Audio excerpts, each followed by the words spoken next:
Awesome. There we go. 3, 2, and 1. Well, Gary, welcome back. It's been a while since we've had the chance to chat here. Mayor's Monday, WSAU, WSAU.com. Rare instance of me actually getting out of the office to make the trip down here, but hey, everything's looking great in Rothschild so far. Even though as we're recording this, we've got more snow than we would like to see in March. Yeah, unfortunately. But what's the wives' tale that when the robins show up, 3 snowfalls on their back? So maybe this is the end. We'll Maybe. We'll I guess I don't know. When the robins showed up, I haven't seen it. I don't know. I've seen them. There's a whole bunch I've seen. So we can only hope. We can hope, indeed. But yeah, it's been obviously a while since we've chatted last. You've got a whole new apartment complex going up near Cedar Creek. You've got the fire station just actually is online now, but you're going to be having an open house when the weather is better, and a lot of other stuff going on here. A lot of other great additions coming to the village. Yes, the fire station turned out very good. With having to wait for different things, it is barely, like in the last couple of weeks, got the garage doors on. That changed the whole look of the building. So came in under budget, worked out well. They've been in it now for a while, but it's a wonderful building. The open house will be in mid-May sometime. And you say right there that the garage doors just went on, but they've been in it for a while. How does one operate a fire station without garage doors? Or is it more efficient? Well, no, yeah. It would have been very cold, and it was because they didn't sew up very well. But they put temporary garage doors on them. Okay. But these weren't the glass doors with the red on them. These look much better. Gave the aesthetic look that we were looking for to accomplish with the building. So it did have doors on. They were not energy efficient. They were not insulated, so the cold days got kind of bad in there. Right. But yeah, but we did have garage doors that went up and down, and we could get the fire trucks in and out and kept the heat in as best as possible. And I know another one of the big points in this project coming up that you've basically put through entirely in the COVID-19 pandemic was better efficiency and better space for storage for the firefighters. Is that what they're finding now that they've been in it for a few weeks? Yeah, the Riverside Fire District, it's a combination of Schofield and Rothschild. We work very well together as the two communities. It's been wonderful having the fire department consolidated and having everything in one spot instead of 2 different places, and especially during the construction, it was a mess on how they had to do stuff. But now, from what I've heard from Chief Bowen over there, it's wonderful, having everything there. It's a beautiful facility. Firefighters, the volunteers can come and they have a nice spot to gather, to get together. I think it's been a great addition for both communities.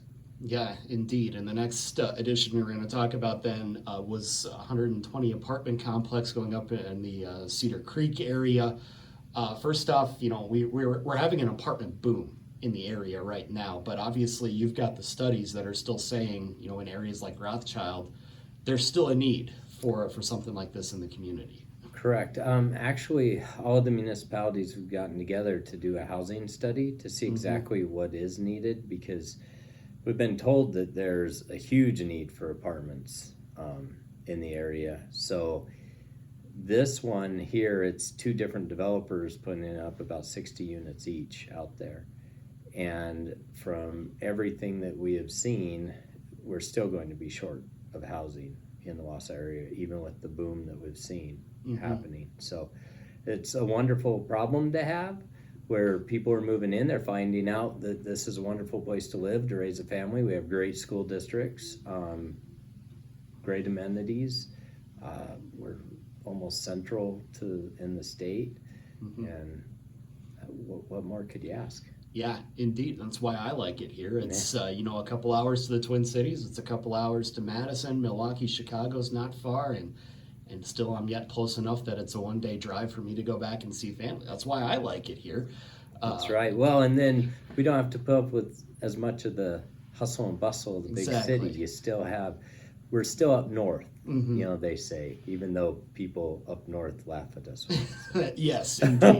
We're not going to get into that debate as Yeah. to just Who's exactly more up north? just exactly where up north starts. I mean, even though the correct answer is Highway 10. But again, I digress. So talking about these apartments, then what are they going to be offering residents in this complex besides, obviously a great location right near some great amenities here in the Rothschild area? Yeah, they will. They're going to be wonderful apartments because they have a great view up there. It's right close to the Cedar Creek area, and you can see Rib Mountain. That's kind of on a hill right there. You have a lot of amenities right in walking distance, right close to those apartments. So they're going to be nice apartments once they're done. Yeah, indeed. And of course, once you do move into a nice place like that, if you've got a pet, you've got to have a place for them to exercise, a place for them to go and interact with other pets, and that means it's time to put up a dog park here in Rothschild, Yeah, right? that's right. Indeed. We've been asked that question a lot. We've been researching, trying to figure out where we could put a dog park. Our outdoor recreation committee's been meeting, and they have the plans that they sent forward to the village board, and that is to put a dog park on our old landfill site. So that landfill site is located over by our DPW, and it's kind of central in the village. And we have a great plan. The only problem is because it is a landfill, and to me, and the DNR has agreed as we've talked to them, it's a great use of the landfill to put a dog park on it. So we're working with the DNR to hopefully be able to do that. The only thing that would hold it up would be if the DNR didn't permit it and allow us to do it on the old landfill site. But it's, like I said, it's a great use of the landfill. You really can't do anything else with it. It's supposed to be some type of a park, and that would be a great opportunity right down there. Because the other thing is we have a bunch of trails through Cedar Creek area down there that we cut about a year or so ago, and a lot of people have found it down there and been walking them, and they like to walk their dogs down there. It's kind of our off-leash area, so we'd have the dog park, and then you could go down and walk your dog down there. So Yeah, indeed. And obviously there's going to be some hoops to jump through with the DNR. Nothing's ever easy with that process, nor should it be, considering the environmental concerns. But what is the number one thing that the DNR is kind of looking at right now with this site as to what it would take to turn it into a dog park? the main thing is with the dog park, you need a fence. So if you're putting the fence up, there's a cap on the landfill, and they want to make sure how that fence goes up doesn't disturb that cap enough. So that's what we're working with them on how the fencing would work up there. That's kind of the main thing. And then getting it closed as a landfill, because some of that paperwork needs to be still finished, even though it's been so long since it's been used as a landfill. There's a little bit of paperwork that has to be done yet. So they were supposed to, the weather hasn't helped us much this week. They were supposed to come out this week, walk with us around it. It's been too snowy and wet to do that. So, Right. and next week doesn't look like it's the greatest either. But our goal is to hopefully get going by June 1st on this and try to get it done this year. We're still going to do the best we can. Like I said, the only thing holding it up will be the DNR. Yeah, indeed. And, with something like this, obviously you want to have a lot of input from dog owners as to what they want in the dog park, what kind of amenities, what kind of toys, agility equipment, things like that. So are you going to be reaching out to residents and Yeah, conducting well, some of right that? now, see, one of the problems is funds are always limited. So our main goal to begin with is to get the perimeter and everything up, and so that we at least have a dog park to go to. And then we're working on the different things that we'd like to see in it, and then there would maybe have to be some fundraising or different things to do that. We had $50,000 budgeted for this for like the last couple of years. We've been carrying this project on our books. The village board, because when you look at the cost of fencing to do it, it was going to be over that $50,000 just for the fencing. So the village board upped the dollar amount to $75,000, at their last moved some money around in our KIP, our capital improvement funding. So they've got a little bit more money, but you're looking at over 60,000 just for the fence. So Yeah. the goal is to get the perimeter and all that up there, so that at least we've got dog park, and then we can add to it. Yeah, indeed, and just never underestimate what dog owners will spend for something like that. You get a citizens group together, something could happen. Who knows, right? Well, that's what we're hoping for. We figured that if you build it, they will come. So if we start to get it up there and then people start to utilize it and want stuff, then we can do fundraisers to get that. Yeah, indeed, and again, just never underestimate how much people will spend on their pets, right? Like them better than people sometimes, of course. Yeah. But nonetheless, one more thing we wanted to ask you about before we let you go. Obviously, PFAS have been in the news here recently.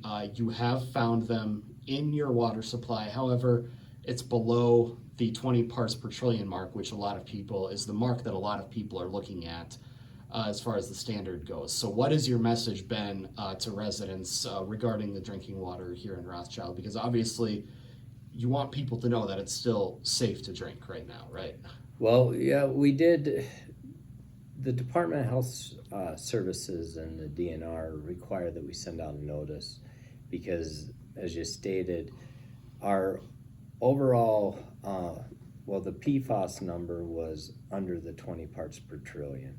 But then they do a hazard index, and I don't understand all that. We had the press conference to explain all that because I can't. That's why DHS was on there. That was just, you need to be under one or under. We were 1.1, tiny bit over. So that's what required the notice to go out to people. And the main thing with the notice is it was warning people that if they consume a lot of water, they might want to look at changing, getting a filter or something for that water, the water that you drink, not the water that you wash your clothes, your dishes, all that with, just the water that you drink. If you do a lot of cooking with rice and that absorbs a lot of water, that you might want to look at that. So that's been our notice out to the public. The Water Commission does meet on Monday, and they'll be discussing, how we move forward. We want a long-term solution for this, just like everyone else around us wants one.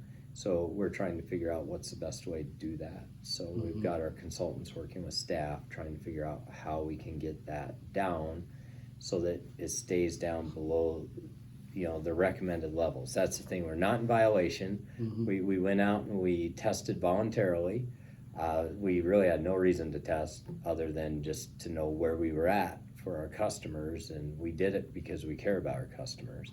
So now our customers know. Now we're trying to do something about it, figure it out. Yeah, because it seems like you're in a fairly good spot because you've given these information to the customers, and now they can go out and, if they so choose, get the proper filters, get the proper filtration system in their home or bottled water, or they can, kind of sit on it for a while and see if it becomes a bigger issue later down the road. Was kind of the feeling I got out of the press conference. Yeah, correct. And that is, that's what we're looking at. Our main goal is the health and safety of our customers. So we are going to be looking at a way to reduce these numbers down even further. As we watch the other municipalities around us, the ones that were ready to build a new treatment plant, and they're finding ways that they can reduce this. We're looking at other communities that have reduced it. So yeah, it's something a year ago we never really heard about, and now it's all over because we were the third municipality to unfortunately have the test come back. So you mentioned, looking at what Wausau and other communities are doing. Obviously, Wausau is getting ready to put the new drinking water treatment plant online later this year. So you're expecting there's going to be some information sharing. If Wausau says, here's the filtration system that we used, can you implement it in yours as well? I will tell you one thing that happens around here that I don't think everyone understands is the information sharing that happens between the municipalities is awesome. So I have regular conversations with the mayor and the other administrators in the area. And that is one thing I have to say, since I've been here 5 years now, I've been very impressed with the way that we all work together and share information. So the information sharing is already happening. We're all trying to help each other out. It's not like we're each silos, although we're each our own communities. We constantly have each other's back trying to help and figure out, okay, what's working for you? Let's try it. We share what's working with us. They share what's working for them. Together, we're going to figure this out. But I think that's what makes this area so strong. Mm-hmm. I mean, Wausau is a wonderful place. When I say the Wausau Metro, on the map, when you tell people it's Wausau, we are Rothschild, and everyone that lives around here understands that. But this is a wonderful area, and I think it's because of how we work together. If you're a movie buff, Al Pacino from Any Given Sunday, either we heal now as a team or we will die as individuals, right? Exactly. And we heal as a team here in this area. So Indeed. Well, we appreciate the time, and we'll look forward to chatting again in the future. All right. Thanks.